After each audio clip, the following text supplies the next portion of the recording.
Terima kasih Bu Vera. Bismillahirrahmanirrahim. Assalamualaikum warahmatullahi wabarakatuh. Selamat pagi Bapak Ibu, salam sejahtera untuk kita semua. Shalom, Om Swastiastu, Namo Buddhaya, salam kebajikan. Yang saya hormati Gubernur Sulawesi Utara atau yang mewakili Ketua Aptisi Provinsi Sulut, Ibu Dr. Dr. Debbie Rende. Yang saya hormati tim Kampus Merdeka Mandiri yang lengkap hari ini, ada Mbak Desi, Mas Heru dan Mbak Erna. Terima kasih Mbak sudah bersedia datang dari jauh-jauh, dari Jakarta, dari Jogja ke Kota Manado. Yang saya hormati Bapak Ibu perwakilan dari dunia usaha, dunia kerja dan dunia industri, baik itu dari sektor pemerintah, BUMN, BUMD, private sector, ya, dunia usaha, dunia bisnis, ya, dari industri. Terima kasih Bapak Ibu sudah hadir. Rekan-rekan pimpinan perguruan tinggi swasta Sulawesi Utara, rekan-rekan dari Dewan Pakar MBKM dan PT Pengimbas, serta tim IKU LL Dikti 16 yang menjadi penyelenggara kegiatan hari ini. Pertama-tama tentu saja kita mari panjatkan puji syukur kehadirat Tuhan Maha Esa. Hari ini kita semua masih diberikan banyak karunia oleh Tuhan untuk bertemu, bertatap muka, dan akan sebentar berdialog. Tentu saja kita berharap kita semua yang ada di ruangan ini dalam keadaan sehat walafiat. Kami ingin menyampaikan apresiasi kepada seluruh hadirin, baik itu dari dunia usaha, dunia industri, dunia kerja, yang sudah hadir bersama dengan Bapak Ibu pimpinan perguruan tinggi swasta Sulawesi Utara. Kami mengucapkan terima kasih atas kehadiran dan antusiasme dari Bapak Ibu untuk berdialog pada kegiatan hari ini. Kegiatan hari ini Bapak Ibu, dialog multi pihak atau multi stakeholder dialog adalah yang ketiga yang kami laksanakan di wilayah 16. Jadi tahun lalu tanggal 10 Oktober 2023 kami sudah menyelenggarakan kegiatan yang sama untuk Provinsi Gorontalo.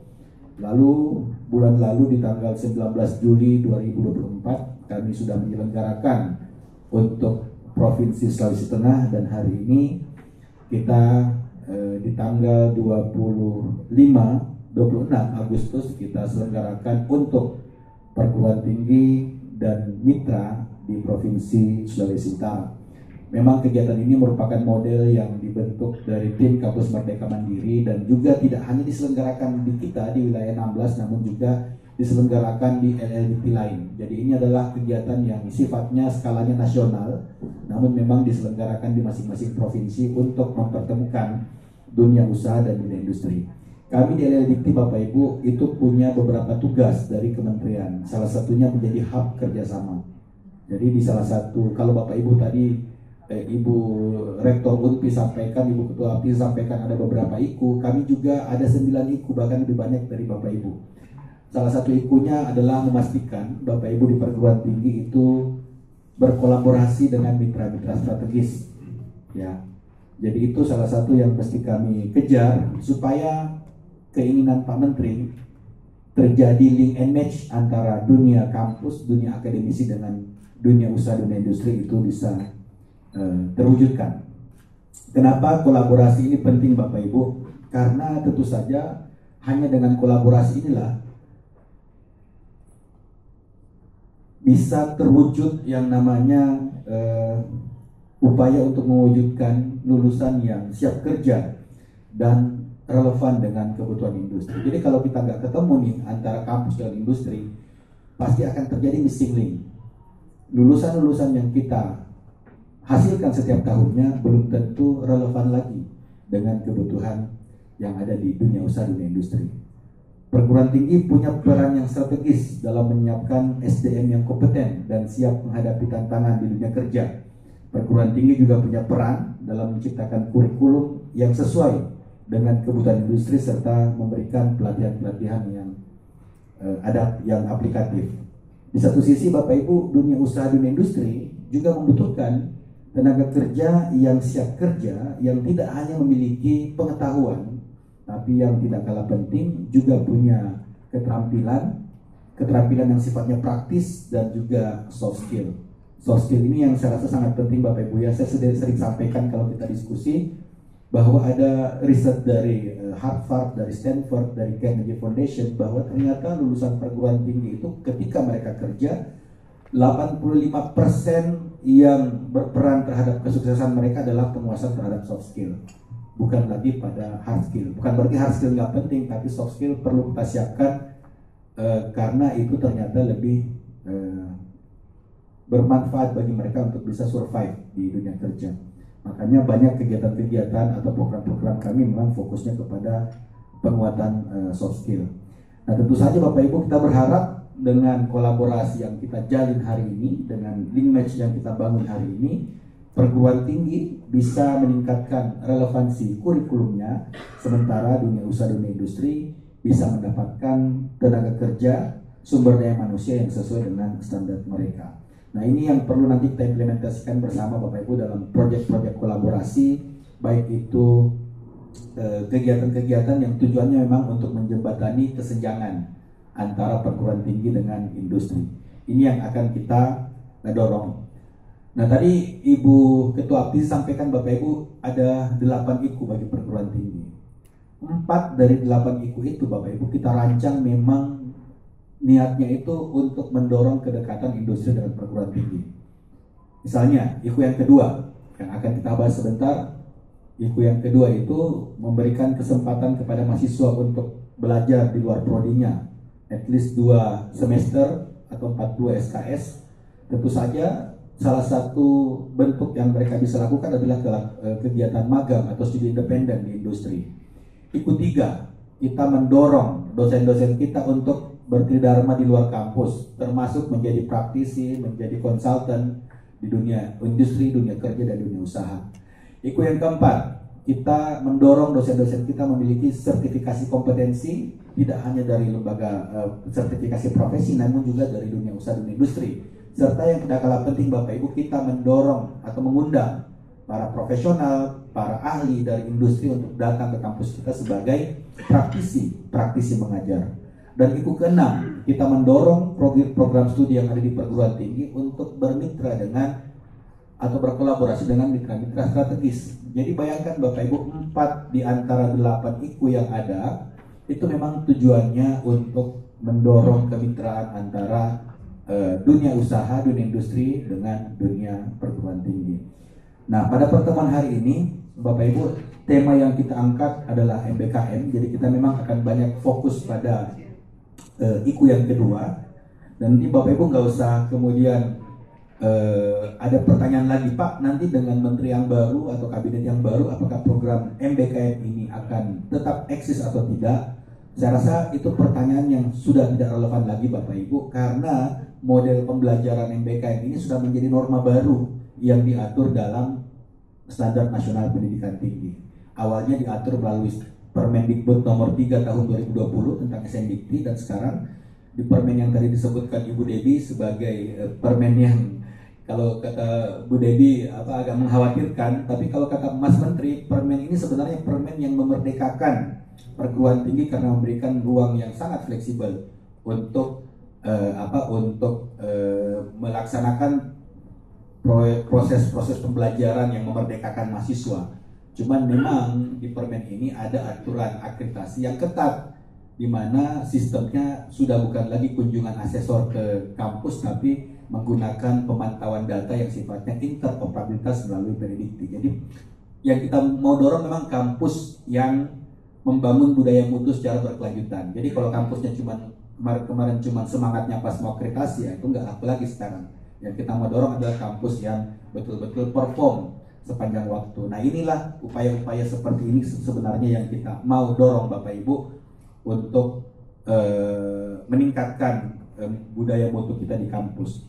Nah Bapak Ibu, kalau selama ini program MBKM ini kemudian banyak disupport dari kementerian dalam bentuk program flagship, ya, dalam bentuk pertukaran mahasiswa merdeka, kemudian ada MSIB, magang studi independen bersertifikat, ada program kampus mengajar, ada wirausaha merdeka, ada Indonesia International Student Mobility Award atau ISMA.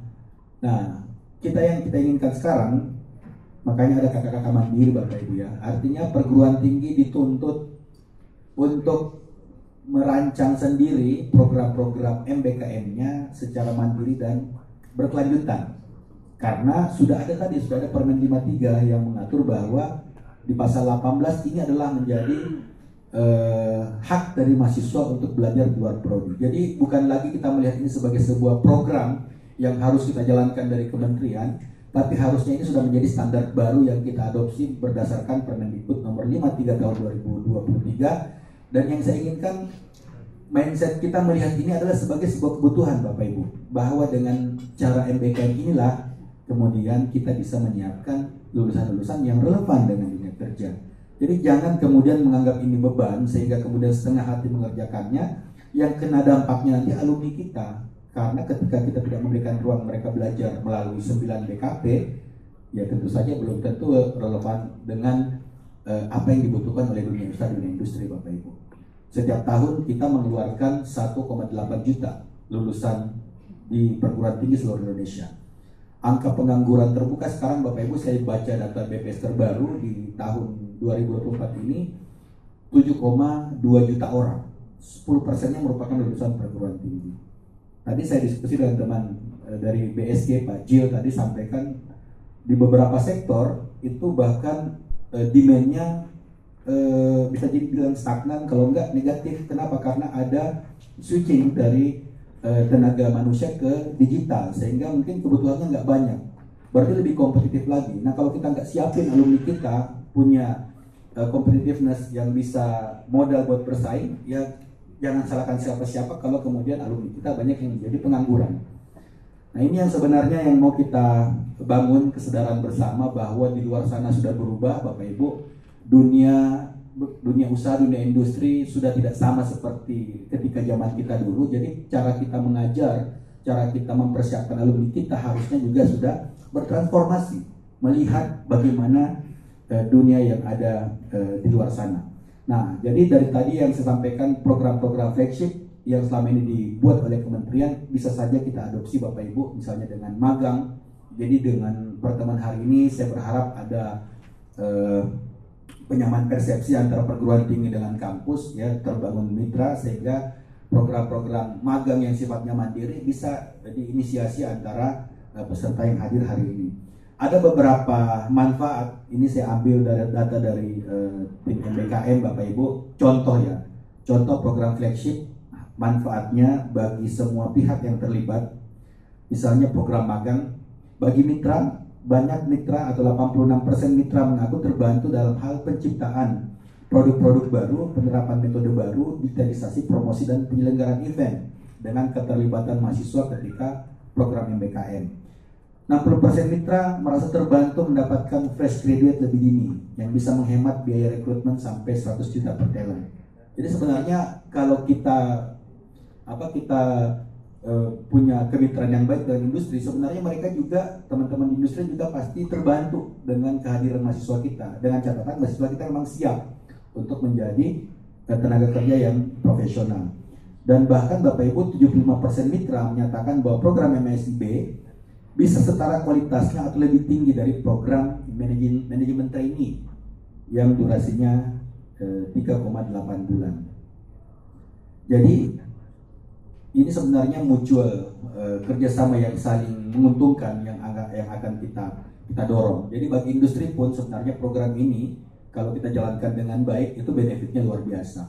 Bagi lulusan nggak usah ditanya Bapak Ibu. Hasil survei dari MBKM, anak-anak yang lulus yang ikut program MSIB itu masa tunggunya jauh lebih cepat. Jadi setelah mereka lulus itu bahkan banyak yang bekerja belum lulus itu udah direkrut sama tempat magangnya. Tapi rata-ratanya itu 1,1 bulan Bapak Ibu, dibandingkan mereka yang ikut program magang. Kalau yang nggak ikut program magang rata-rata nasionalnya itu 4 bulan. Dan penghasilannya itu 1,78 kali lebih besar daripada UMR. Ya udah melebihi standar IKU kita ya, dibandingkan yang tidak ikut MSIB itu cuma 0,72 kali dari UMR. Itu bagi mahasiswa. Dan bagi perguruan tinggi saya rasa nggak usah dipertanyakan manfaatnya. Yang pertama, IKU satunya pasti sudah tercapai, tapi yang tidak kalah penting adalah reputasi.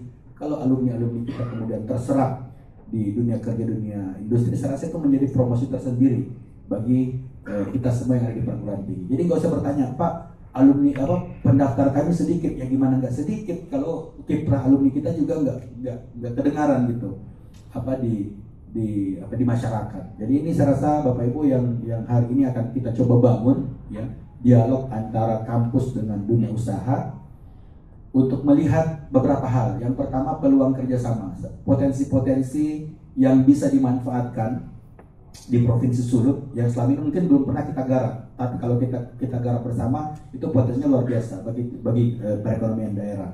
Dan yang kedua, mungkin masalah-masalah apa yang ada di daerah ini, di provinsi ini yang bisa kita kolaborasikan supaya menjadi solusi bersama. Ya tentu saja mempertemukan nanti antara kebutuhan yang ada di industri dengan keunggulan-keunggulan yang ada di masing-masing perguruan tinggi yang prodinya sangat variatif. Dan harapannya ada yang konkret menjadi proyek yang real ya Bapak Ibu.